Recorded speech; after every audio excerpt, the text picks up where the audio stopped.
The Magnanimous Magician of Nod. Prologue. In the quiet between stars, there are certain kinds of magic that don't sparkle or crackle or shout. They don't come from wands or cauldrons or dragonfire.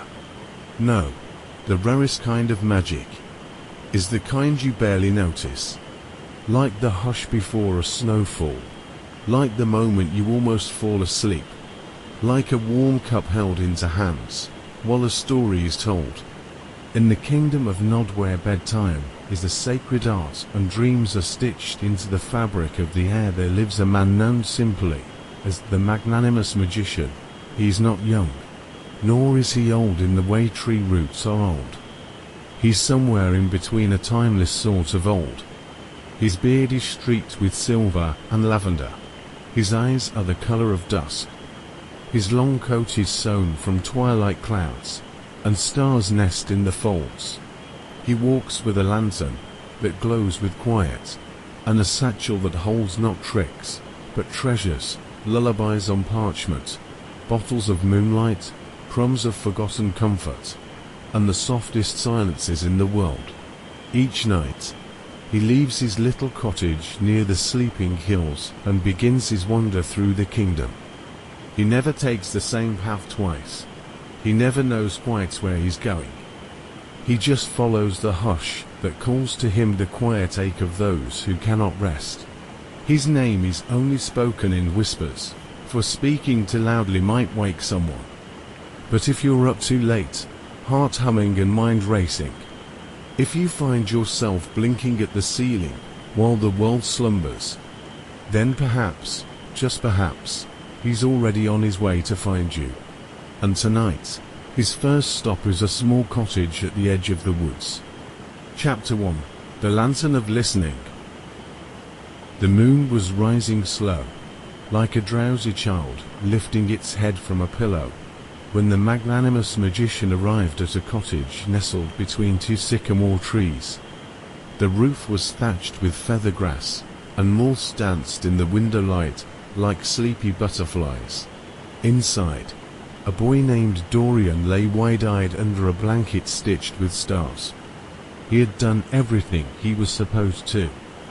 Drank warm milk, brushed his teeth, listened to 3 lullabies, counted sheep up to 77 and a half, because one sheep tripped and didn't quite make it over the fence.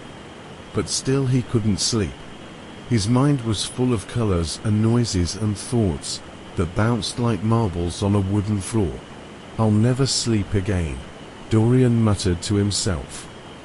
And just then a knock. Not on the door, on the air. It wasn't a real knock, more like the soft tap of curiosity brushing against his senses. Dorian sat up, heart thudding. From the windowsill, a quiet voice said, "Might I come in?" Dorian turned to see an old man, glowing slightly, with a lantern that cast no shadow. His coat shimmered like the edge of a dream, and his satchel jingled with the sound of bedtime. "Who are you?" Dorian asked. The man bowed. "A humble visitor. I am the Magnanimous Magician. I heard you were having a bit of trouble with sleep." Dorian blinked. "Did someone tell you?" "Oh no," said the magician, stepping gracefully through the open window. "I listened to the hush. And tonight, yours was the loudest." He set the lantern on the boy's knit stand. It glowed a gentle blue, like moonlight made warm. "This," he explained, "is the lantern of listening. It helps tired minds untangle themselves." Dorian frowned. "How does that work?" "Well," the magician said, sitting beside the bed, "you simply talk. Say every thought out loud, every silly fear, every stubborn memory, every random question. The lantern listens. And when it glows white, that means your thoughts are safely stored and won't bounce around anymore." Dorian hesitated, but something in the magician's eyes made him feel understood, so he started. "I'm worried I'll forget my spelling words," he confessed. And tomorrow I have gym, and I always get picked last.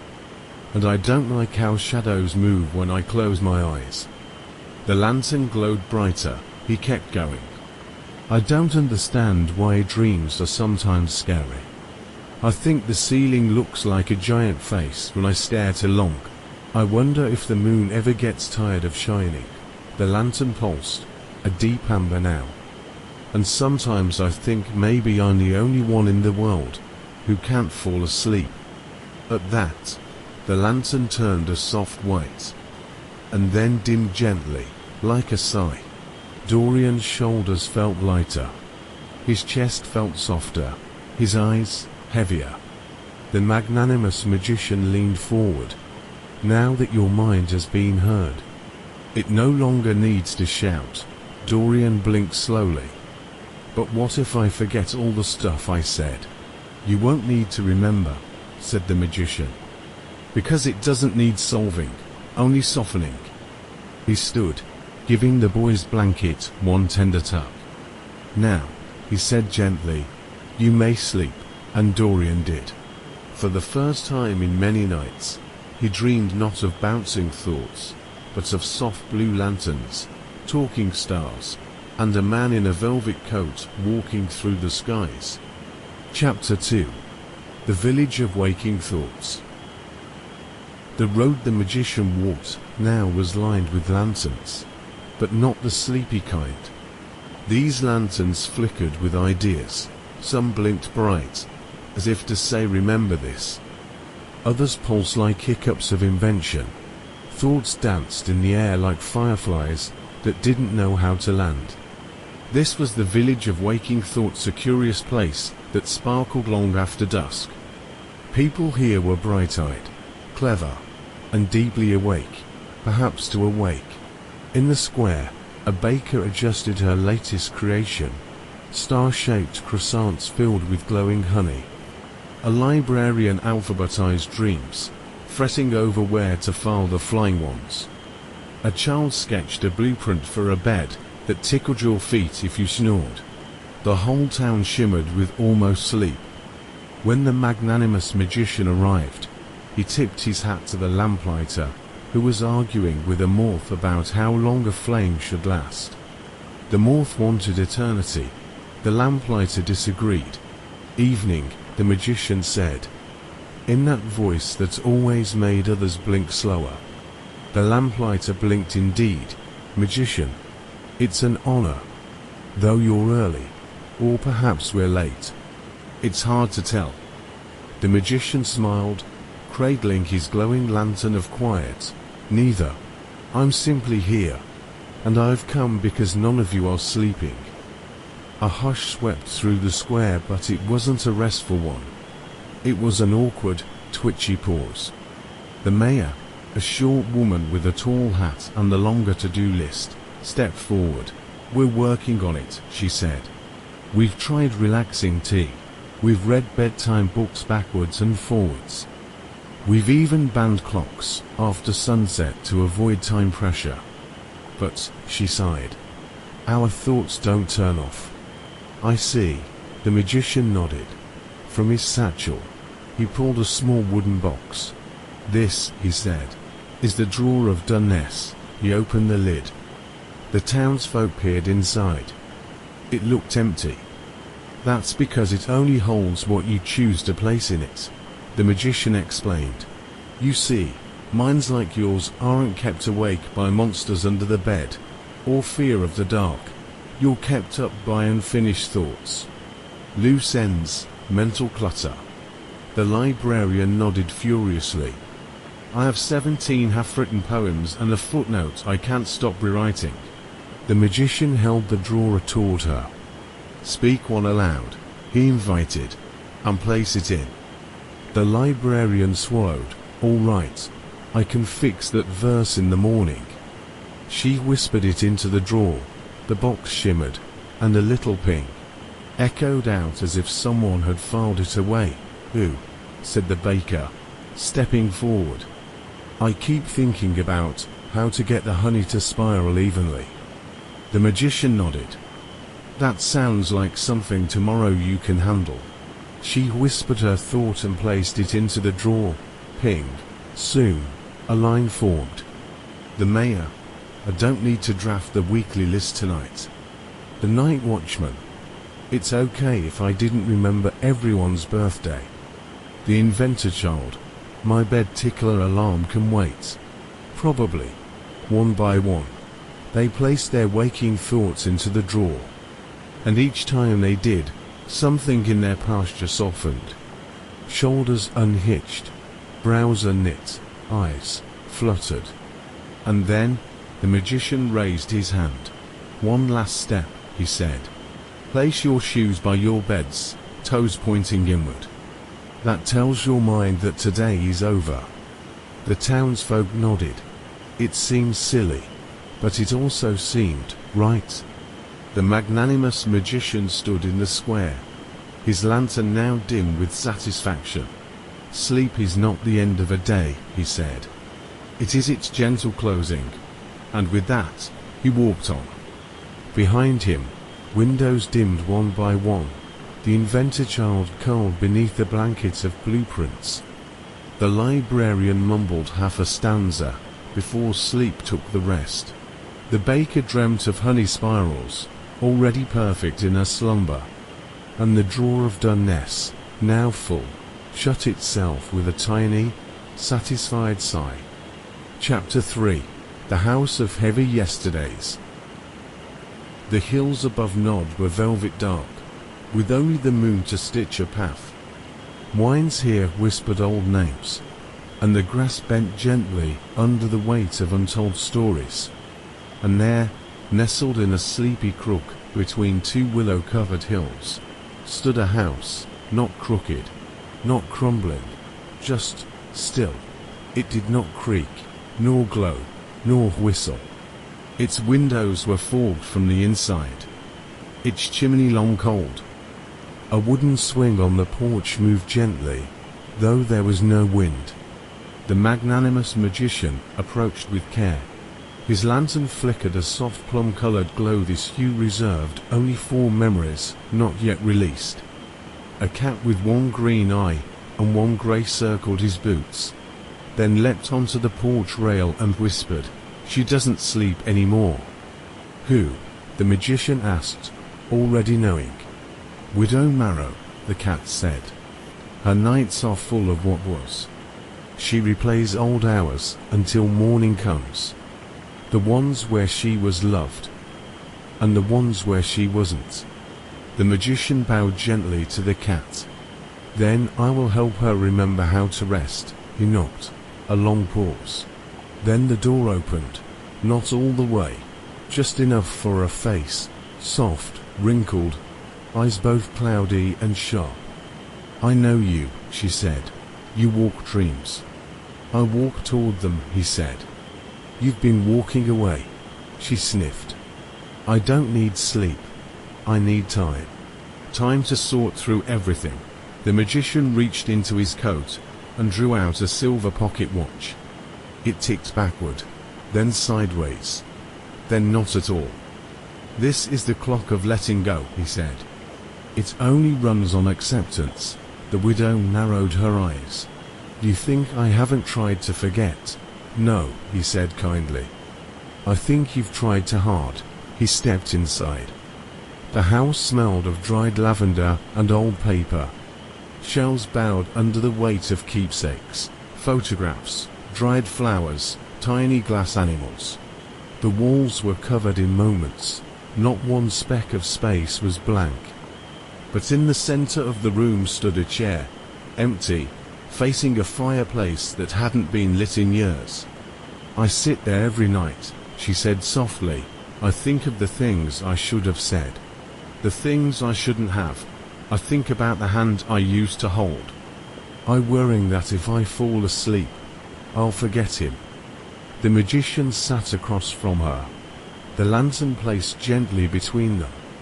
"I brought something for you," he said. He took out a book.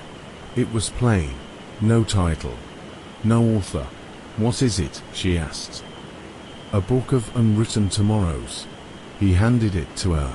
She opened it. Each page was blank, until she touched it.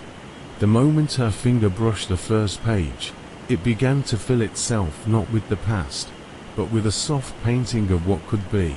A morning with tea and sunlight on her cheek. A letter from a friend she hadn't spoken to in years. A day spent planting a single violet in a new pot. A moment of laughter, one she hadn't had yet. Tears welled in her eyes. But what about him? What if these pages fill without him? The magician's voice was soft. He is not in the pages ahead, because he is already in you. Sleep won't erase him. It will only give you space to feel him more gently. The widow pressed her palm against a page. A new scene unfolded, a dream where he walked with her along the sea, saying nothing, just walking, as they had. The magician reached out and gently turned the last page. There, in soft golden ink, were the words, "It's all right to rest. He knows you remember," she sighed. And for the first time in many years, it was not a sigh of sorrow, but surrender. The fire in the hearth sparked once briefly, and the cold remembered what warmth felt like. She rose, carefully, and walked to her room. The magnanimous magician stayed just long enough to hear the soft rustle of her quills and the first full breath of real sleep. The cat meowed once approval, perhaps, and then leapt into a windowsill to keep watch. Outside, the moon continued its lazy climb, and the magician walked on. Chapter 4. The Town That Talks Too Much. In a hollow carved gently between echoing hills, there lived a town that never slept, not because it feared the dark, nor because it disrespected rest, but because it loved the sound of its own voice. It was called Babblebrook. Here, streetlights murmured gossip to the trees. Fountains recited poetry. Even the cobblestones told jokes under your feet, chuckling softly with every step. The people of Babblebrook were friendly, loud, and delightfully exhausting. Conversations floated through the air like fireflies. Did you hear what Mayor Moonwhistle said at the town council? No, but the baker's loaves are whispering it. I can't possibly go to bed, my story isn't finished yet. Your story. I haven't even finished today's sentence. So when the magnanimous magician arrived, his presence stirred more questions than a curious child in a candy shop. He hadn't even stepped fully into the square before 5 people swarmed him, all talking at once. What's in your coat? Are you a wizard, or just worldly eccentric? Can you make dreams out of jelly beans? Wait, are those shoes or traveling teapots? He smiled gently, adjusted his crooked hat, and tapped his staff against the cobblestones. They giggled beneath him. Good people, he said, not raising his voice, but somehow being heard by everyone. You are clever, and quick, and curious, but I wonder. He paused just long enough for their collective breath to catch. When was the last time you listened? Silence brief, but golden fell like snow. Then someone near the bakery whispered, "To what?" The magician turned toward the central fountain, which was busy retelling a rather dramatic dream had about dancing with a walrus. He waved his hand once, and the water stilled. Then he whispered a single word, "Shh." And for the first time in Babblebrook's history, the square hushed. The air seemed to stretch and soften. Conversations paused, tangling unfinished. Even the clock tower stopped mid-chime, unsure what came next. Then the magician did something unexpected.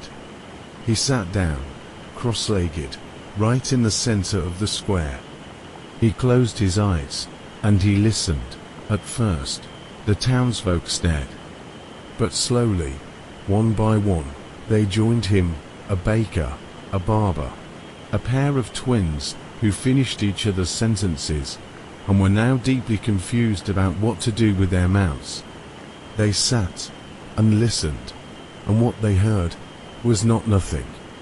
They heard the distant hoot of a single owl, deep and steady, the fluttering sigh of pages turning in the library, or one visited after sundown, the creak of an old swing still swaying in the schoolyard, the heartbeat of their town, slow, gentle, patient. "I hear it," whispered the mayor. The magician opened one eye. "What do you hear?"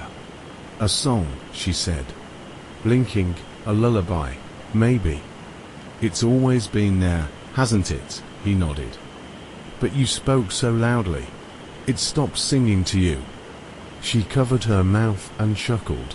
"We do rather love the sound of ourselves." "That's not a fault," said the magician.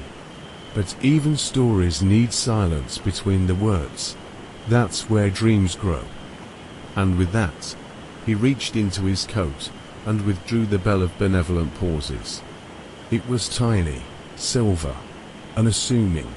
He handed it to the mayor. "Ring this," he said. "Any time the town forgets the beauty of quiet, let it remind you that some truths only arrive when invited by stillness." The mayor nodded solemnly.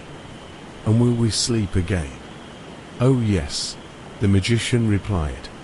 "Won't you remember that listening is a kind of dreaming?" As the townsfolk quietly dispersed, something miraculous happened.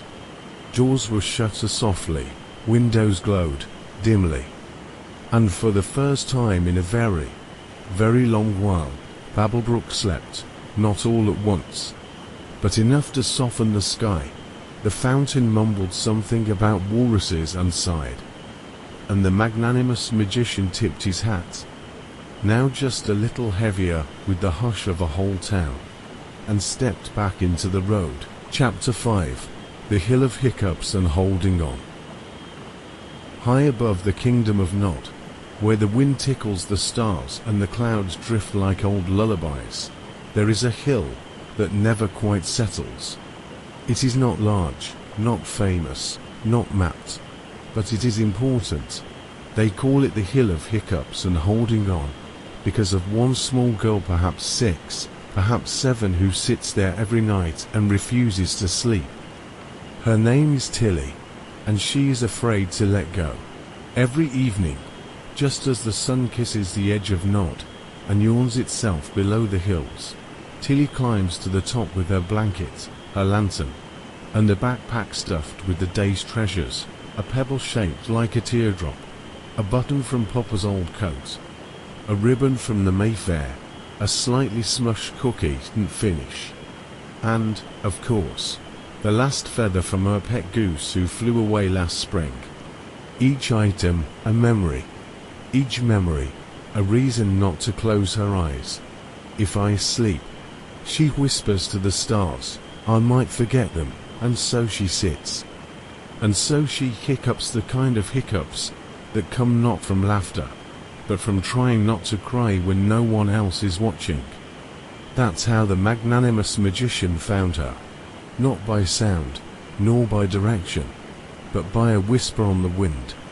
"I'm not ready to let go." He climbed the hill slowly, his boots silent, as if not to disturb her stubborn quiet. Tilly eyed him warily. "Who are you?" "Hi," he said, tapping his hat and bowing low. "I am a magician of dreams and gentle departures." She squinted. "You're here to take my things, aren't you?"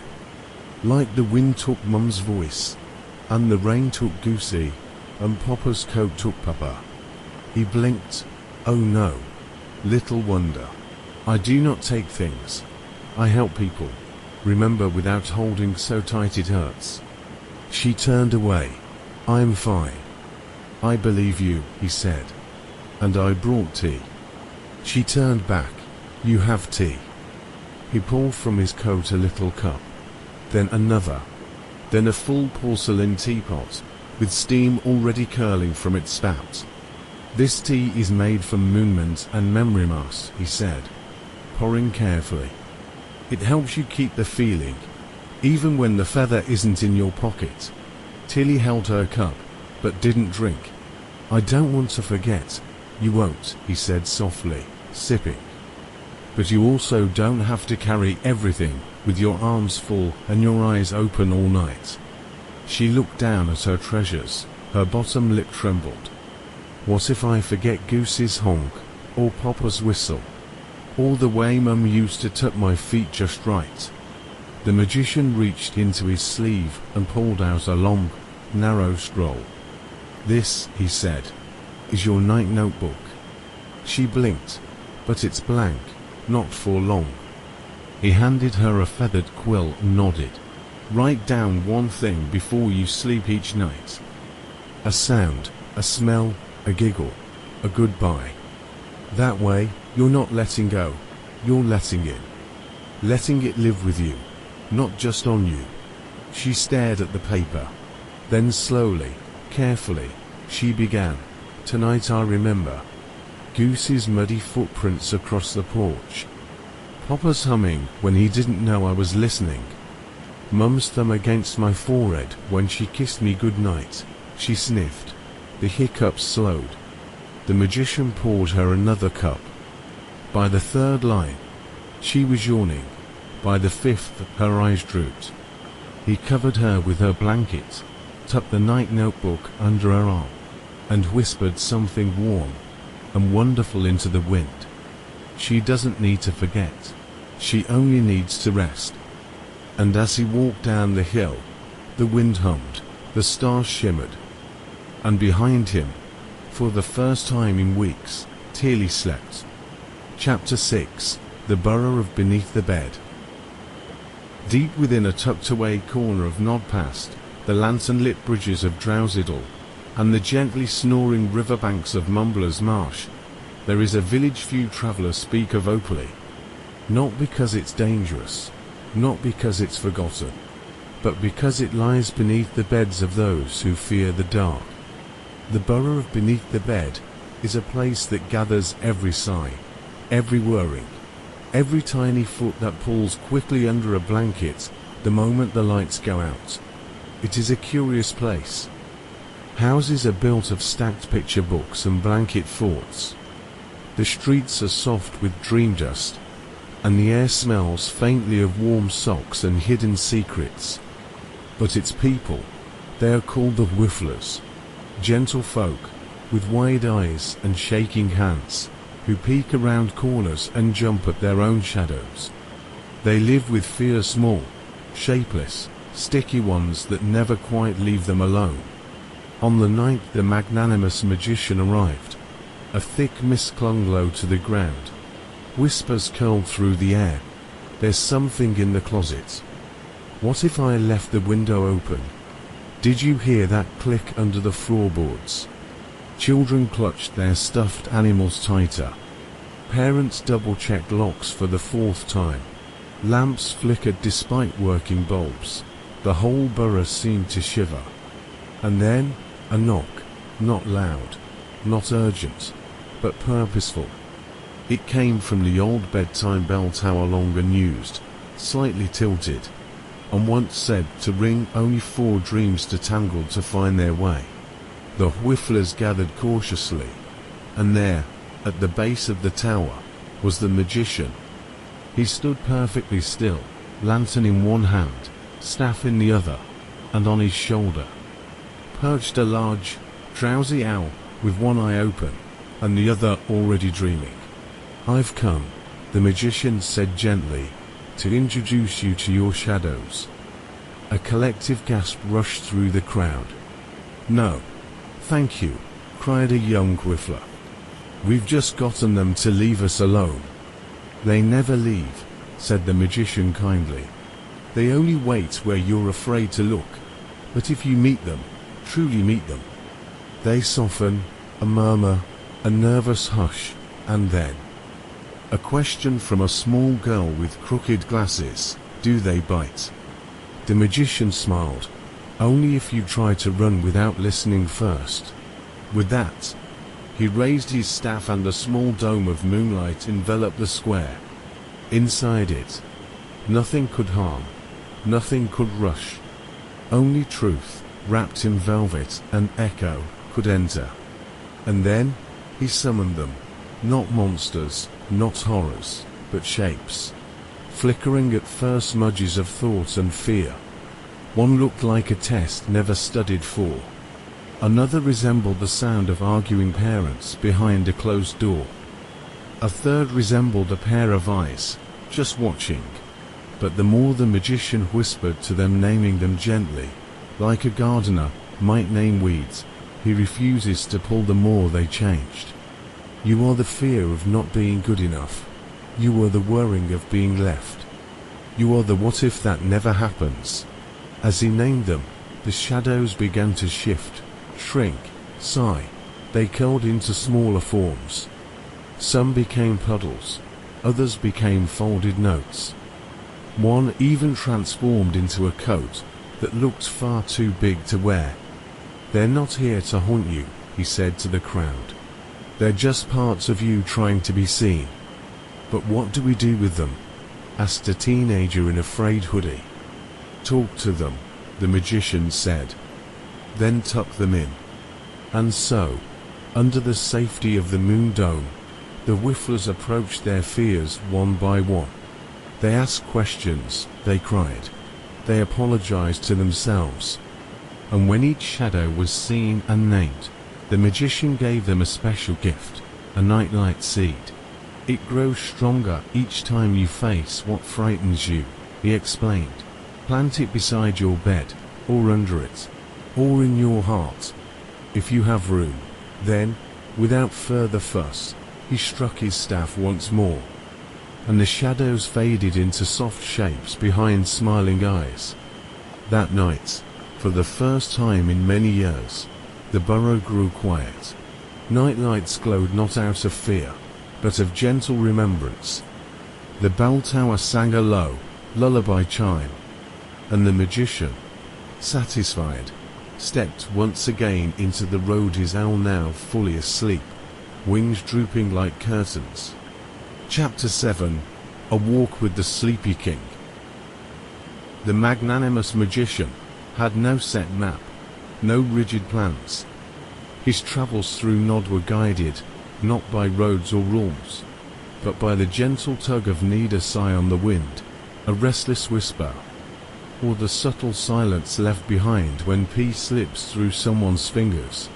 Tonight, that silence called from the high meadows, near the edge of the dreaming hills, where the wildflowers closed their petals at dusk and stars sprouted in the sky like frost.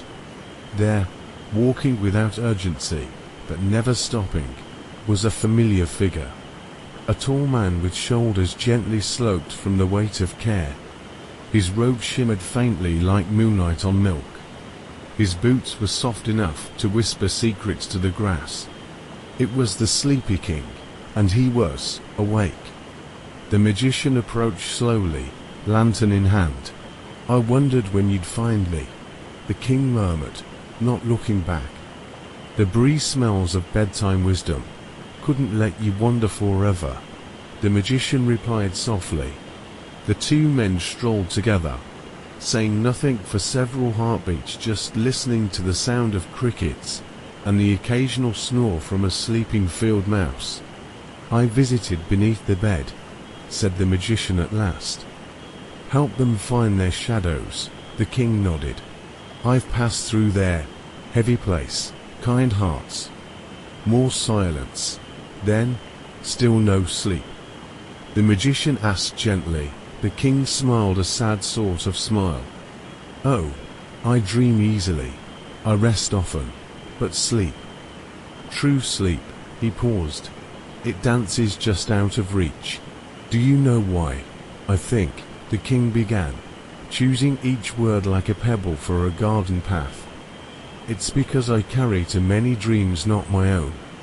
I hear the tossing. I feel the fretting. My people's unrest echoes through me. The magician looked at him long and kind. Then perhaps you've forgotten, he said softly, that you're allowed to set your crown down. They came to a hilltop, where moonlight spilled like cream across the grass. There, The magician reached into his satchel and pulled out a bundle wrapped in dream silk. Inside was an object small and humble, a sleep stone. "It's like a whirring stone," he explained, placing it in the king's hand, "but instead of absorbing anxiety, it hums back forgotten lullabies."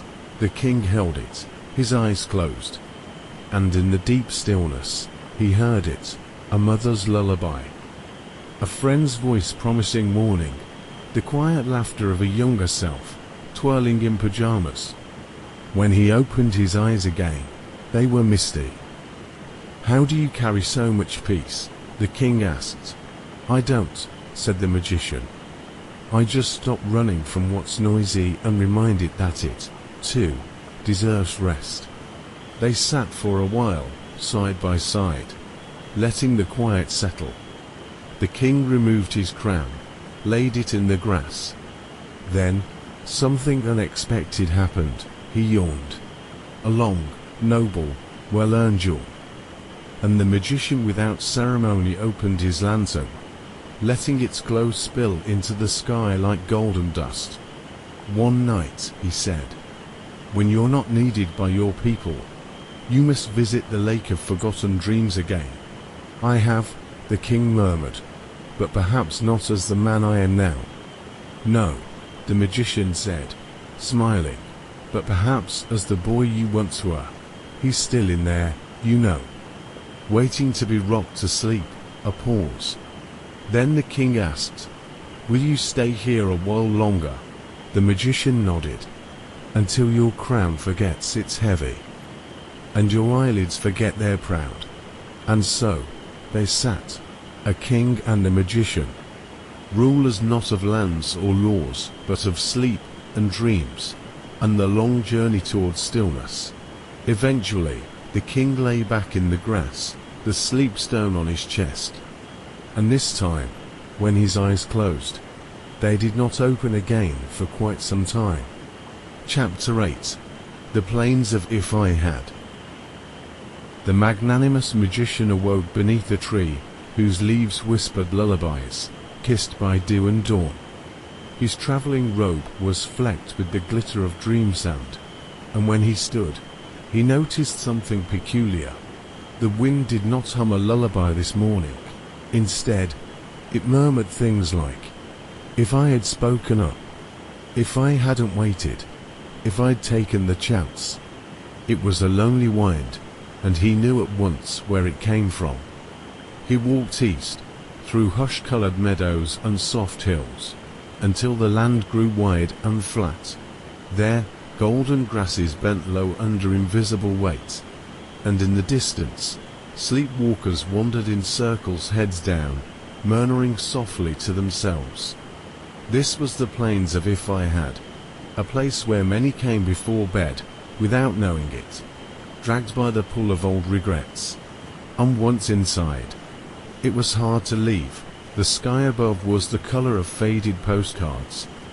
The magician spotted a boy first, perhaps 9 years old, kneeling beside a broken kite. "I shouldn't have run with it in the rain," the boy muttered. "It's only a kite," the magician said kindly. "But it was his," the boy replied. "My brother's. I broke it. And then he got sick, and then he couldn't finish. He didn't need to." The magician knelt beside him and gently touched the boy's shoulder. "Would your brother rather you carry guilt or memory?" The boy sniffled. "Memory." "Then let's build a better kite. One strong enough to carry memory, but light enough to let go." And so they did. The magician pulled threads of moonlight from his sleeve and stitched a new kite from grass paper and apology, memory and wind. When they flew it together, the sky brightened a little. Further along, the magician met a woman staring into a puddle that never dried. Each time she looked into it, it showed her an image from her past, a moment where she said nothing, when she should have said something. "I was afraid," she whispered. "You were learning," the magician said gently. "I failed, you chose. At the time, that was enough. Now, You get to choose again. He handed her a stone. On its surface was etched one word, now. Hold this when the puddle pulls you, he told her. It reminds you which moment still belongs to you.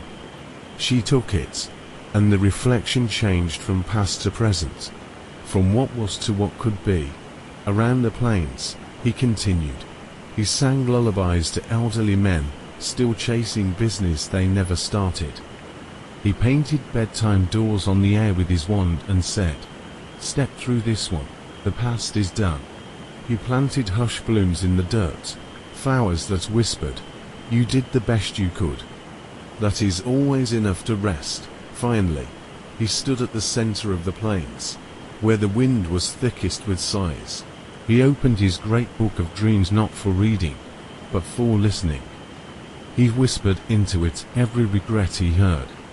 If I had loved more boldly, if I hadn't left, if I had stayed, if I had been better. And the book, old and wise, closed gently on its own. The wind grew still, and one by one, the walkers sat, then lay down, and slept. The plains bloomed for the first time on a long time blankets of forget-me-nots, and forgiveness fronds, rising between the grasses. The magician left quietly, as he always did, leaving only his footprints and a hush. But as he walked on, he smiled to himself. The plains would never forget what had been said. But from now on, they would remember something better. That sleep is not for perfect people. It is for tired ones, and tired, at last, they all were. Chapter 9. The Wind-Up City. To reach the Wind-Up City, the Magnanimous Magician followed a trail of tick-tocks and tock-ticks, clicking like beetle feet on cobblestone. The path itself pulsed with time, a road of stepping stones shaped like gears, each turning faintly beneath his feet. As he neared the city gates, the sound grew louder, not thunderous, just constant, tick-tock, tick-tock, endlessly. It was like walking into a room with too many thoughts. The city itself was tall and narrow, buildings stacked like teacups and toasters, every rooftop crowned with a cuckoo clock or bell tower. The air smelled faintly of oil and burnt toast, and a fine mist of steam rose from every grate. People rushed through the streets, mothers pulling sleepy children to night schools, workers sprinting to their midnight shift, students furiously studying for exams scheduled in their dreams. Everyone wore watches, pocket watches, wristwatches, or even shoulder watches that buzzed when you so much as paused to breathe. The magician, ever calm, drifted through it all like a leaf in a stream. No one looked at him. No one stopped. No one slept. Until he came to the center spindle, a great clock tower taller than a mountain, where a massive golden pendulum swung back and forth across the sky, a metronome for the moon. There, leaning against the tower's base, was a girl no older than 10. She had built a nest of books, shoes, pencils, and half-eaten sandwiches. Her eyes were wide and wild with exhaustion. "I haven't blinked in 3 days," she said when he approached. The magician gently knelt beside her. "Why not?" "Because if I blink, I might fall asleep. And if I sleep, I might fall behind. And if I fall behind, well, then I'll never be enough." The magician did not argue. Instead, he reached into his sleeve and pulled out a stopwatch, silver and silent. He placed it in her hands. "It doesn't count time," he said. "It holds it still." She stared. "You mean I can stop?" He smiled. "You already have." And in that pause, that brief beautiful nothing, she closed her eyes. Just for a moment, and breathed. The effect was immediate. A breath so rare, the wind-up city, that even the pendulum above hesitated. Other people noticed. A young father stopped running with his briefcase. A teacher closed her book. Even a delivery owl perched and yawned. The magician stood on a fountain and raised his wand not to cast a spell, but to uncork a bottle he carried on his belt. From it flowed silence, not the awkward kind, nor the empty sort, but rich, golden, velvety quiet. It rolled through the streets like fog. With it came rest. People leaned against walls and sighed, benches filled with nappers. Children curled up on piles of homework and dreamed of nothing at all, which is sometimes the best kind of dream. The magician made his way to the top of the clock tower, where the great gears groaned and muttered. He whispered a single spell: let time soften. Let it stretch, let it sway, and then the ticking slowed, not forever, just enough. Enough to blink, enough to breathe, enough to sleep. When he descended, he found a little girl snoring lightly, stopwatch still in hand. He smiled and left her with a soft blanket made from the discarded schedules of the city, now rewritten into lullabies. As he exited Wind-Up City, he saw a sign had been placed just outside the gates: please slow down. Sleep has the right of way. He chuckled and walked on. Chapter 10. The Valley of Voices. The magnanimous magician walked until the clocks faded behind him, and the path became quiet once more. But this new silence was strange. Not empty, crowded. Each step brought whispers.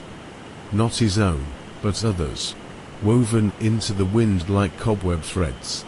You should be more like your brother. You're too much. You're not trying hard enough. Why aren't you stronger? What if they don't really like you? The whispers weren't loud, but they never stopped. This was the Valley of Voices, and it curled low between the hills like a question unanswered.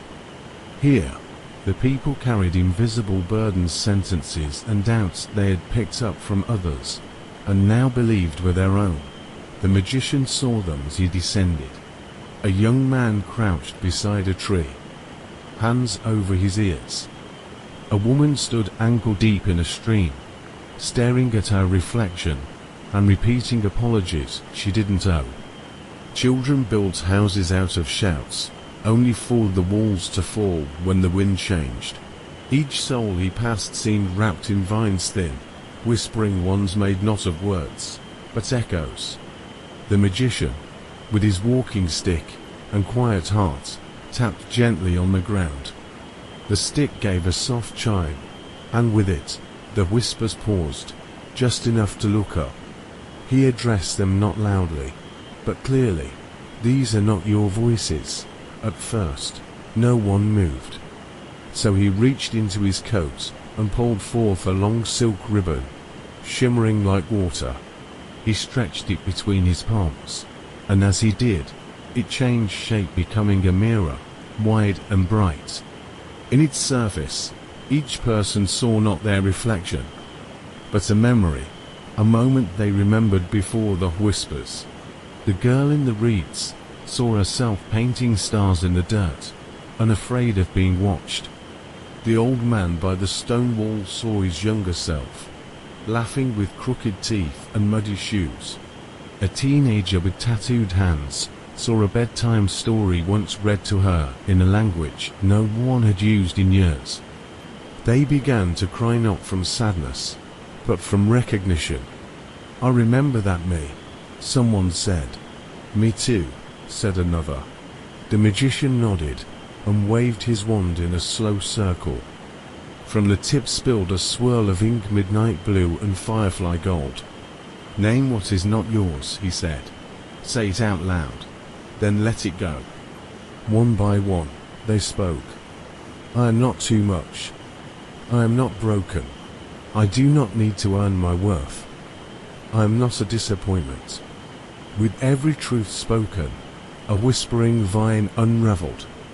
The magician handed out sleep stones, small and warm, made from ground-up dreams and moon tears. When held close to the chest, they hummed softly, blocking out voices that didn't belong. He also gave each of them a phrase, stitched onto a silken square. My rest is mine. I do not owe it to perfection. I deserve to dream. And the valley, once tangled in second-hand noise, grew still, not empty, but peaceful. When night came, people lay in the meadows and hills, no longer hiding from their own hearts. They slept without fear of the whispers returning for and naming the false. They'd made room for truth. The magician stayed only long enough to leave one final gift, a tree grown from silence, whose leaves could only be heard when your own mind was quiet. He touched its trunk and whispered, "Let them rest in their own name." And then he walked on, back up the path. Chapter 11. The Dreamsmith's Forge. The path led upward once more into high, whispering mountains dusted with the ash of forgotten wishes. Here, nestled between two twilight peaks, sat a building carved from obsidian and cloudstone. Steam puffed from its chimney-like snores, and the air smelled of iron, lavender, and old lullabies. This was the Dreamsmith's Forge, where all dreams big or small, soft or stormy were shaped. No map marked its location. No road led directly to it. You had to find it by need. The Magnanimous Magician had been here only once before, but tonight he returned not for himself, but for the kingdom. Inside, the forge glowed with dream fire, not hot, but deeply warm, like the kind of hug that makes you forget what worried you. Sparks of stardust flickered in the air, drifting between rows of tools mallets made from bedtime thunder, tongs shaped like wishbones, anvils carved from petrified naps. At the heart of it all stood the dreamsmith, a broad-shouldered figure with coal-black gloves, and a beard full of glittering sleep dust. His eyes were gentle, yet filled with focus, and his apron bore burn marks, shaped like shooting stars. "You've come," the dreamsmith rumbled. I felt a thread pulling. The magician nodded, removing his hat. "There are children who can't remember how to dream," he said softly. "Grown-ups too. Their dreams have chipped, broken, some have faded entirely." The dreamsmith exhaled. "Then we must mend them." Together, they began the work. The magician gathered fragments, a scrap of a child's dream about riding jellyfish through the sky, the dusty remnants of a sailor's forgotten dream of finding land, an elderly woman's near-lost dream of dancing once more, just once, under moonlight. The dreamsmith set them upon his dreaming anvil. With steady hands, he reheated the fragments in the fire and struck them gently, over and over, shaping them anew. Clink, clink, clink. With each strike, the dream took form, glowing softly, pulsing with potential. "Dreams don't need to be perfect," the dreamsmith said. "Just real, just enough to hold the weight of a wish." The magician nodded, and whispered a spell to bind each one not with gold, but with hope. Hours passed, though time flowed strangely here. They crafted a lullaby made from the first time a child saw snow. A dream about becoming someone brave, a silent dream for someone who didn't yet have words. Finally, the dreamsmith opened a great glass cabinet, lined with velvet and stars. Inside, he placed the newly forged dreams, carefully labeled, safely glowing. "They'll find their way," he said. "Each dream returns to the one who needs it most, always."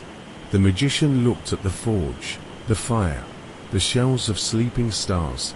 "You've never slept, have you?" he asked.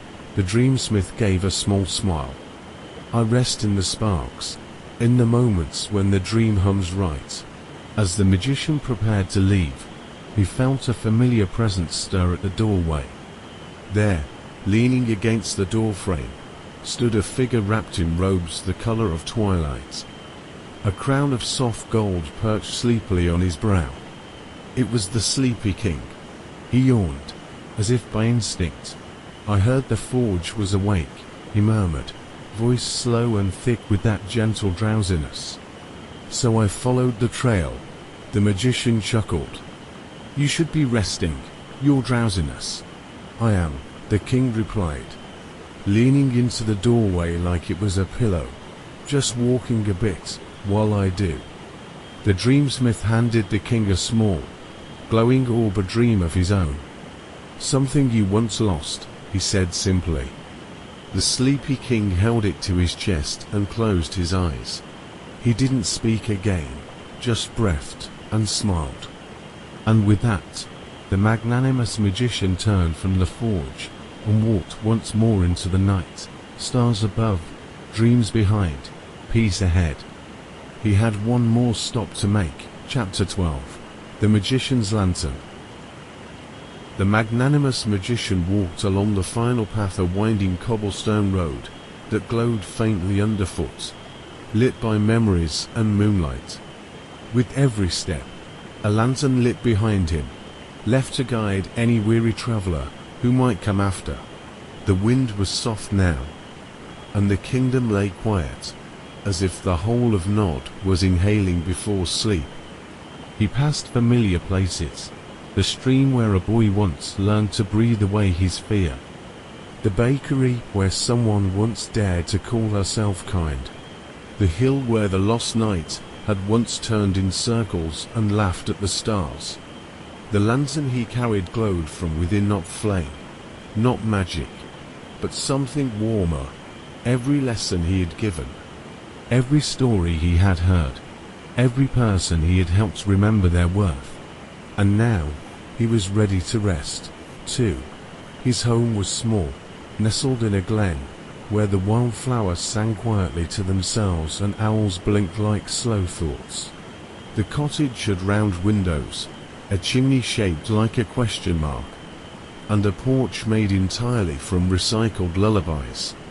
Inside, it was simple: one chair, one bookshelf, one kettle that brewed only what you needed, and one bed, a big one, not grand like the Sleepy King's, nor floating like the cloudbeds of the castle, but soft in the ways that mattered. He placed his lantern beside the bed, removed his cloak, hung up his hat, and sat down with a sigh not of sadness, but completion. From his pocket, he took out a list, a worn, wrinkled scrap of parchment. At the top, it read, "Things to help before bed." Every item had been crossed off, except one. He smiled and picked up a small quill, in neat, sleepy handwriting. He wrote, "Be at peace." Then he set the paper down, blew out the lantern, and lay back. Outside, the glen whispered good night. The wind tucked him in.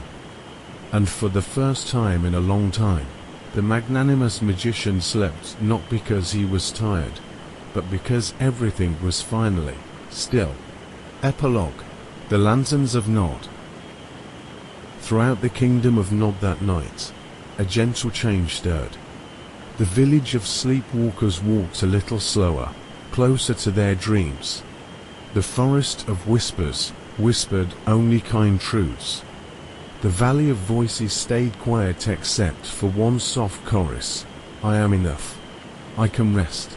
Even the Sleepy King slept the whole night through, his crown tilted, his hands resting on a dream returned to him. And in homes, huts, tents, and tree houses across the land, little lanterns flickered to life, not lit by fire, not magic, but by the memory of a gentle old man, with silver in his beard and stars in his coat, who walked the land not to rule, not to fix, but simply to remind us that it's okay to rest, that we don't have to do more to be worthy of sleep, that peace can be practiced, that wisdom is not knowing everything, but knowing when to let go. So if you ever find yourself awake long after the moon has risen, if your thoughts feel too tangled, or your heart too loud, step outside. Look gently toward the horizon, and if you see a flicker of warm light bobbing through the dark, it might just be the Magnanimous Magician, still walking, still watching, still whispering through the hush. Sleep well. You are already enough. The end.